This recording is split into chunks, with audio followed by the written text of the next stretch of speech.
Bonjour, voici les actualités info bref de ce jeudi 9 mars. La ministre des Transports, Geneviève Guilbeault, a annoncé 3 mesures pour essayer de réduire les files d'attente devant les succursales de la SAAQ.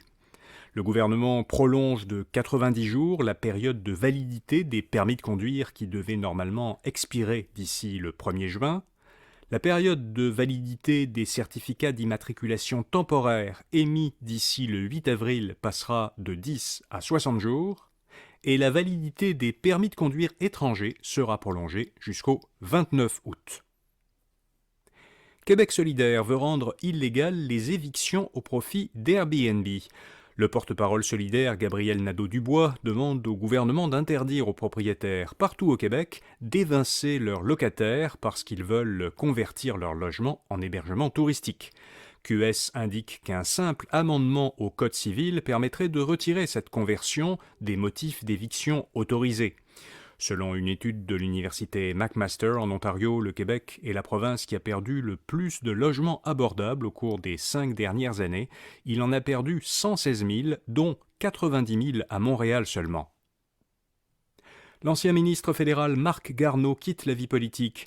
Le député libéral de Notre-Dame-de-Grâce-Westmount à Montréal a annoncé son départ à la retraite. Marc Garneau, 74 ans, a été ministre des Transports et des Affaires étrangères dans le gouvernement Trudeau.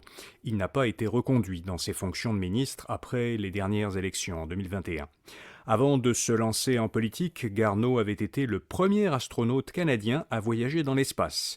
Il a participé à 3 missions de la NASA en 1984, 1996 et 2000. Il a également été président de l'Agence spatiale canadienne. Plus d'un examen médical sur 4 effectué au Québec serait inutile. C'est ce qu'affirme l'Institut canadien d'information sur la santé. L'organisme fédéral juge que 25 à 30% des examens qui sont pratiqués par les médecins ne sont pas nécessaires. Parmi ces examens qui sont pratiqués trop souvent quand ils ne sont pas indispensables, l'Institut mentionne les radios pour des douleurs dans le bas du dos, pour l'asthme et pour la bronchiolite chez les enfants.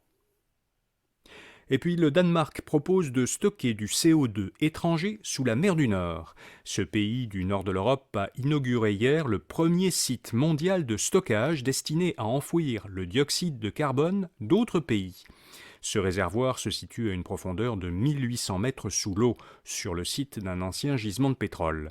Le projet Greensand prévoit d'importer et de stocker jusqu'à 1,5 million de tonnes de CO2 par an à compter de 2025 et jusqu'à 8 millions de tonnes en 2030. Selon le site web du projet, les premières cargaisons de CO2 qui seront acheminées vers l'ancienne plateforme pétrolière reconvertie viendront d'Anvers, en Belgique. Voilà, vous savez l'essentiel. Pour les principales nouvelles économiques et financières, écoutez notre autre balado quotidien InfoBref Affaires. À demain pour d'autres actualités InfoBref. Bonne journée.